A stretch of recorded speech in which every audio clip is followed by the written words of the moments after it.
Olá, meus irmãos, graça e paz a todos.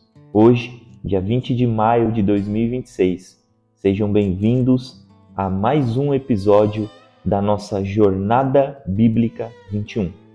Hoje, nós falaremos sobre o capítulo 4 da Carta aos Efésios. No capítulo 3, nós encerramos uma transição que a carta nos propõe. A carta, aqui no capítulo 4, ela inicia uma transição crucial de uma teologia sublime, ou seja, uma teologia de contemplação, onde nós contemplamos verdades, onde nós aprendemos e refletimos sobre várias verdades bíblicas e teológicas que o apóstolo traz a partir da escrita desta carta. Porém, a gente sai agora neste capítulo 4 desta contemplação, desta teologia sublime, para uma teologia muito mais prática. Agora nós vamos para uma vida prática. E o interessante é que o apóstolo ele exorta a igreja a viver de maneira coerente com o seu chamado. Então essa carta nós vamos falar também, além de vida prática, nós falaremos de chamado. Mas que tipo de chamado? O chamado celestial. E é interessante que Paulo ele foca este chamado em 3 pilares fundamentais: unidade e diversidade do corpo de Cristo, amadurecimento espiritual e transformação prática de caráter. E para falarmos desses 3 pilares, eu dividi a carta em 4 pontos fundamentais para que a gente consiga entender Paulo aplicando esses 3 pilares na nossa vida. E aí esses 4 pontos, o primeiro, chamado e unidade do Espírito. Nós vamos observar esse chamado e esta unidade do versículo 1 ao versículo 6. O segundo ponto, diversidade dos dons e maturidade da igreja. A gente vai observar a partir do verso 7 até o verso 16, Paulo tratando aí da diversidade dos dons e da maturidade. O terceiro ponto é o contraste entre a vida antiga e a nova vida, o novo homem, a nova criatura. Nós vamos ver isso dos versos 17 ao 24. E por fim, o quarto ponto é a ética prática da vida cristã. E aí nós vamos ver isso nos últimos versículos, que é do 25 ao 32. Eu peço que vocês deixem a Bíblia aberta. Eu farei a leitura de alguns versículos para poder explicá-los melhor, mas eu preciso que vocês tenham aí com vocês a Bíblia de vocês aberta. Tá? Vamos lá. Primeiro ponto, chamado e unidade do Espírito. Nós iremos falar agora especificamente dos versos 1 a 6. Então, caso você tenha alguma dúvida, observe aí na tua Bíblia os versículos de 1 a 6.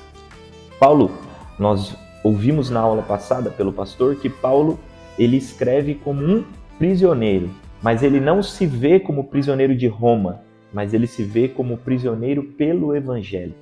Ele implora que os cristãos vivam de que maneira? De uma maneira digna. Digna do quê? Da vocação que eles receberam. Ou seja, viva de maneira digna do seu chamado. Viva de maneira digna daquilo que Cristo te chamou a viver. E aí ele fala ali de atitudes fundamentais. Ele diz que essa dignidade ela é demonstrada através do quê? Nós vemos ali nos primeiros versos aí do capítulo 4. Através da humildade, da mansidão, da longanimidade. O que é longanimidade? Paciência. Ele fala que nós viveremos essa dignidade quando demonstrarmos o quê? Amor mútuo. Ou seja, amarmos uns aos outros. E a base para tudo isso, que é a base da unidade da igreja, a base para termos essa unidade é que a igreja deve se esforçar para manter esta unidade do Espírito pelo vínculo da paz. Paulo fundamenta isso na própria natureza de Deus. Olha que incrível. Paulo diz: um só corpo, um só Espírito, uma só esperança, um só Senhor, uma só fé, um só batismo e um só Deus e Pai. Ou seja, um só Deus e Pai de todos. Aqui, Paulo, a partir da natureza divina, ele vem fundamentando a nossa unidade. Em tudo isso temos que ser um com Deus, um com Cristo. Só assim teremos a verdadeira unidade. O segundo ponto, ele vai tratar da diversidade dos dons e a maturidade da igreja. Ali é dos versos 7 ao 16. Embora haja unidade na essência da fé, a diversidade na distribuição das graças e Cristo, ao ascender, concedeu dons à igreja. É interessante que o versículo diz que quem concede os dons é Cristo, na medida em que Ele próprio determina. Olha que interessante. Esse capítulo ele fala sobre os dons ministeriais. Paulo destaca que foi dado à igreja, a gente já vai falar disso, uns para apóstolos, profetas, evangelistas, pastores e mestre. O propósito desses dons serem dados não é o estrelato, mas é o quê? O aperfeiçoamento dos santos para a obra do ministério e a edificação do corpo. Aqui tem algo incrível, uma lição incrível para a nossa vida e para a nossa igreja. Preste atenção. No verso 11 diz, eu vou fazer a leitura aqui, acompanhe a leitura aí comigo. No verso 11, Paulo diz, e ele designou, ele quem? Cristo designou alguns para apóstolos, outros para profetas, outros para evangelistas, outros para pastores e outros para mestres.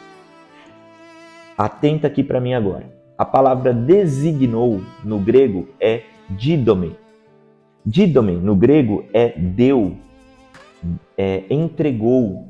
Ou seja, a igreja não foi dada ao apóstolo, a igreja não foi dada ao pastor, a igreja não foi dada ao profeta, não foi dada ao evangelista e não foi dada ao mestre. Eles foram dados à igreja. Olha só que incrível. O apóstolo foi dado à igreja, o pastor foi dado à igreja, o evangelista foi dado à igreja, o profeta foi dado à igreja, o mestre foi dado à igreja. Mas ele foi dado para quê? Qual o propósito? Olha só no verso 12. Com o fim de preparar os santos para a obra do ministério, para que o corpo de Cristo seja edificado. Então vamos entender isso. Esses ministérios foram dados à igreja. Então, o apóstolo, o profeta, o evangelista, o pastor e o mestre foi dado à igreja. Qual é o propósito de Jesus dar eles à igreja? O propósito é que eles aperfeiçoem os santos. Quem são os santos? A palavra santo significa separado. Então, os santos são todos vocês, todos nós, que ao crermos em Cristo, recebemos dele um dom chamado de graça, que nos dá a salvação nele, por ele e para ele. Sendo assim, nós agora salvos somos santos. Por quê? Porque fomos separados do mundo para receber um processo, o processo de santificação. Aos poucos, a cada passo, a cada crescimento, a cada desenvolvimento, nós somos transformados a sermos cada vez mais parecidos com Cristo. Isso é ser santo. E é a vocês, a nós, igreja, que esses ministérios foram dados. E o propósito desses ministérios é nos aperfeiçoar. Agora vai vir uma coisa incrível agora. Prestem atenção. A palavra ministério significa diaconia no grego. E essa obra do ministério que os santos estão sendo preparados é a obra do serviço, do servir ao outro, do servir ao próximo. Mas qual é a maior missão de serviço que Cristo nos deu? Está lá em Marcos e também em Mateus. Ide por todo mundo, pregar o evangelho a toda criatura, fazendo discípulos. Agora vocês vão entender o que eu quero dizer. Ele diz o que na continuidade do texto? Para que o corpo, lá no verso 12 ainda, seja edificado. Como assim? Edificado. Aí ele explica no 13. Até que todos alcancemos a unidade da fé e do conhecimento do Filho de Deus e cheguemos à maturidade, atingindo a medida da plenitude de Cristo. Então, olha para cá, presta atenção. Olha que incrível. Esses ministérios foram dados à igreja para nos aperfeiçoar. Mas nós somos responsáveis pela edificação da igreja. A edificação da igreja, a edificação do corpo, não é, presta atenção, não é a tarefa, o propósito do ministério. Não é o propósito, a tarefa do apóstolo. Não é o propósito, a tarefa do pastor. Não é o propósito, a tarefa do evangelista. Não é o propósito, a tarefa do mestre. Não é o propósito, a tarefa do profeta.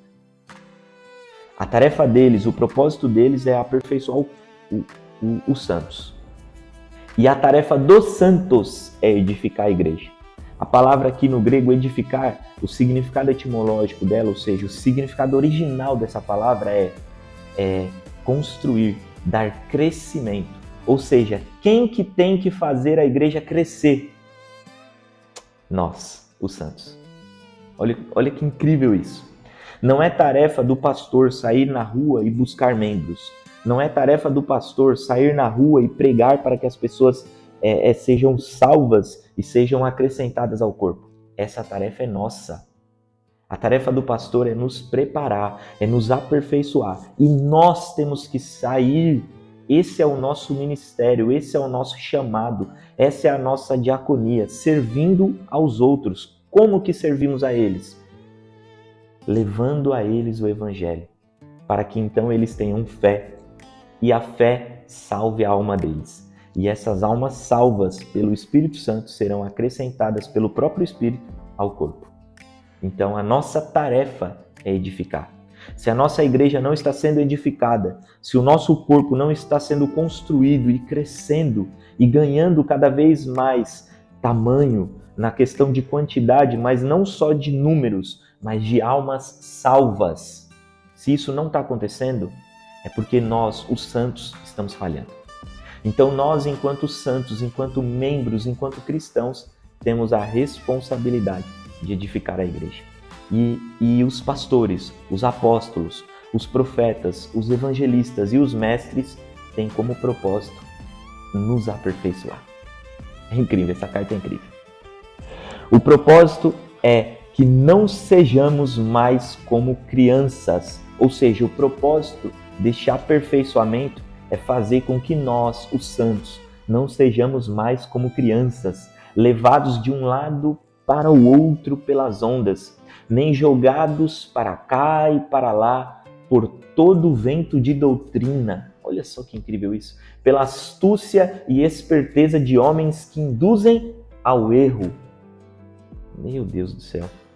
A gente tem visto aí na internet pastores, igrejas, mega igrejas, postando pregações totalmente antibíblicas, levando o povo de um lado para o outro, dizendo que a Bíblia tem que ser atualizada, falando sobre a hipergraça. Irmãos, isso são ventos de doutrinas. E desde aquele tempo Paulo já alertava os santos, já alertava os cristãos, dizendo: ei, vocês precisam ser aperfeiçoados para deixar de ser criança, de ser imaturo, de aceitar qualquer tipo de vento de doutrina que surge e aceitar somente a verdade em Cristo.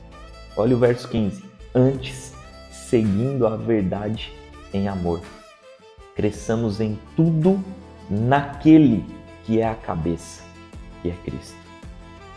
Que nós possamos aprender em Cristo, porque só assim a gente vai conseguir, de fato, viver essa diversidade, esse ministério, esse chamado que Cristo faz para então termos unidade. O objetivo final desse trecho aqui é que a igreja deve crescer e alcançar a maturidade à medida da estatura da varonilidade de Cristo. Isso previne que os cristãos sejam como crianças, facilmente levados por qualquer vento de doutrina ou artimanhas enganosas. A maturidade exige seguir a verdade em amor. O terceiro ponto é o contraste entre a vida antiga e a nova vida, da nova criatura, do novo homem. É do verso 17 ao 24. Paulo ele faz ali um contraste nítido entre a antiga maneira de viver a maneira que os ímpios ainda vivem, focada na futilidade, na cegueira espiritual, para esta nova vida que agora é focada em Cristo. Olha o que ele diz: nós devemos nos despir do velho homem, abandonar o antigo estilo de vida que é corrompido por desejos enganosos. Olha o verso 17, leia comigo. Assim eu lhes digo, e no Senhor insisto, que não vivam mais como os gentios que vivem na futilidade dos seus pensamentos. Eles estão obscurecidos no entendimento e separados da vida de Deus por causa da ignorância em que estão, devido ao endurecimento, a gente já fala disso, ao endurecimento dos seus corações. Tendo perdido toda a sensibilidade, eles se entregaram à depravação, cometendo com avidez toda espécie de impureza. Olha só, ali no verso 18, o endurecimento, a palavra é porossis, no grego é porossis, que significa perda de sensibilidade. Não é que Deus endurece o coração dos ímpios, não tem nada a ver com isso. O que está dizendo ali é que os ímpios, por más escolhas, acabaram perdendo a sensibilidade nos seus corações. E esta perda de sensibilidade, olha lá o verso 19, tendo perdido a sensibilidade, eles o quê? Se entregaram à depravação. E olha que incrível isso. A psicologia diz que para que uma pessoa perca a sensibilidade, a perda de sensibilidade ela é multifatorial. Mas os dois principais fatores que geram perda de sensibilidade, eles estão ligados a ambiente e eles estão ligados à mentalidade. Então a psicologia diz o quê? Se você está num ambiente onde constantemente você é exposto a coisas ruins, a violência, a coisas erradas, a práticas erradas, automaticamente você vai começar a ser influenciado a viver da mesma maneira. E aí você vai perdendo a sensibilidade. E o segundo ponto é a questão da mentalidade. Quando você começa a pensar só em coisas ruins, ver só coisas ruins, falar só coisas ruins, você começa a praticar só coisas ruins.